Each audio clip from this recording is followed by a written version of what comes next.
Sheriffs in some urban counties have dropped their participation in the 287G program, signaling they will not help federal immigration authorities. But some state lawmakers say sheriffs have a duty to assist federal authorities in reporting those detained in county jails who are also undocumented immigrants, and they're pushing a proposal to force the issue. Joining us tonight for a look at that proposal, State Representative Destin, a Republican of Caldwell County and a sponsor of the bill. Representative Hall, good to see you. Welcome to the program. Yeah, thanks for having me, Tim. Absolutely. So just tell us kind of what this bill would do. So, Tim, right now, as many folks know in our state, there's a small number of sheriffs that represent some of our largest counties who have decided that they're not going to cooperate and in many cases not even communicate with ICE or our federal immigration authorities as it relates to illegal immigrants who have been charged with a crime. So they're just simply refusing at all to communicate with ICE.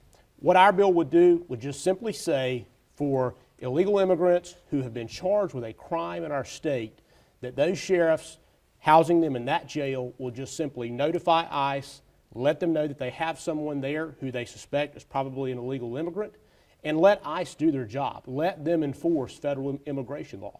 So 287, though, if I'm not mistaken, is a voluntary program. The state is basically making it not voluntary through this bill. Is that correct? Not necessarily. 287G actually doesn't have anything to do with my bill. Okay. 287G is a program whereby a local deputy sheriff or a police officer is trained in federal immigration law. They become actually a federal officer, and the feds pay money for them to help them conduct federal immigration enforcement. What our bill does, it doesn't require sheriffs or police officers to do the job of ICE. It's not that at all, like 287G arguably could.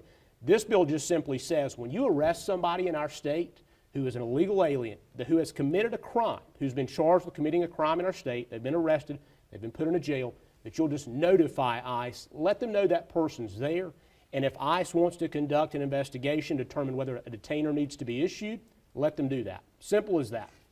Why do you think the state needs to step in to sort of force the hand here? I know there's always the argument of state versus local control. Why do you think the state needs to step in on this one? Well, Tim, there are some dangerous individuals being released on our streets because of the policies of these sanctuary sheriffs. I'll give you a few examples, and we've got some more that are going to come out in the coming days. But one actual good example happened in Mecklenburg County just after the new Mecklenburg sheriff was sworn in December. An individual was charged with breaking and entering a motor vehicle, so felony charge. That person was arrested. They were taken to the Mecklenburg County Jail. They were there for 2 days. The sheriff's office never notified ICE. They didn't let ICE know at all that this individual was in custody. That individual was released after 2 days. A week later, that same individual was charged with robbery with a dangerous weapon in Mecklenburg County. Arrested again. ICE tells me up until at least last week, they still have no idea if that individual is in the Mecklenburg County Jail, if they're even in Mecklenburg County, are they even in our state anymore? We simply don't know. And so cooperating with federal immigration authorities is just simply another tool that our local law enforcement can use to help keep our communities safe. And ultimately, that's our number one job in the General Assembly, and that's why this bill is necessary. I don't want to speak for the sheriffs, and we have asked a few of them to come on the program to talk about this from their perspective as well. But I'm assuming they'll say, look, we got elected last year. Our voters, many of them elected us for this intent reason to stop doing, whether it's 287G or these holders, detainers that you're talking about. What do you tell those voters and those supporters and those sheriffs that say that's the whole reason they feel like they got elected? Right. Well, first of all, it's been underreported what these sheriffs are actually doing. The news media is focused simply on 287G, which again, this bill really has nothing at all to do with.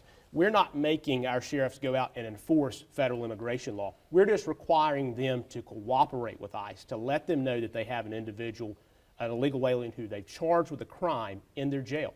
As simple as that. Some of the example I just gave, it's not something that's been widely reported. I wouldn't have known that but for working with ICE on this bill, getting some direction from them, hearing from them about the problems that they're facing, the men and women of federal immigration authorities like ICE, they're having to put themselves at risk because the reality is they've got a duty to uphold. They have to enforce federal law. And whether these sheriffs are going to let them do that in the confines of a jail, in a controlled environment, or out in our communities, they're going to have to do that. And if they go out into the community, that's putting the public at risk, that's putting these immigration officers at risk, and frankly, it's putting sheriff's deputies and law enforcement officers at risk as well. So I think as people learn more about what these policies actually mean, they're going to be turned off by what these sanctuary sheriffs are doing. What about the cost perspective? I'm sure some of these sheriffs too will argue, these are more people in their jail. It costs money to keep them in the jail. Should the state pitch in some money to help them with this then? Right.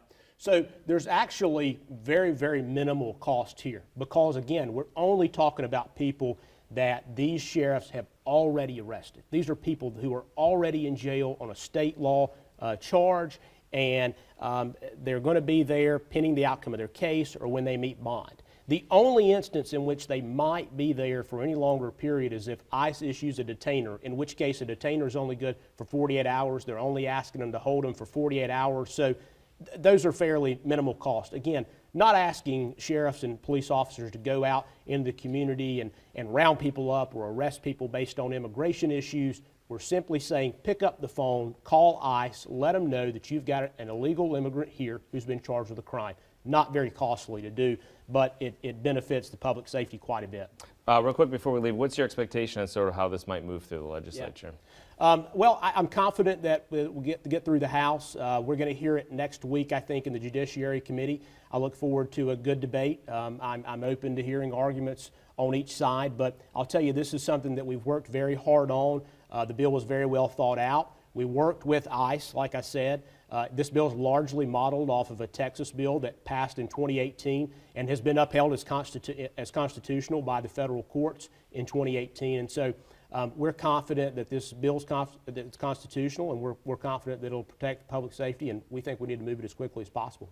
All right, sir. Thank you for coming and explaining it. Good to see you. Appreciate it. Thanks, Tim. All right, coming up on Capitol tonight, but when we come back, what can we expect from the presidential primary in North Carolina next year? We'll have a report from Washington. And later, our political observers take on the special election politics in the 9th and the 3rd. There is a lot of it. Stay with us.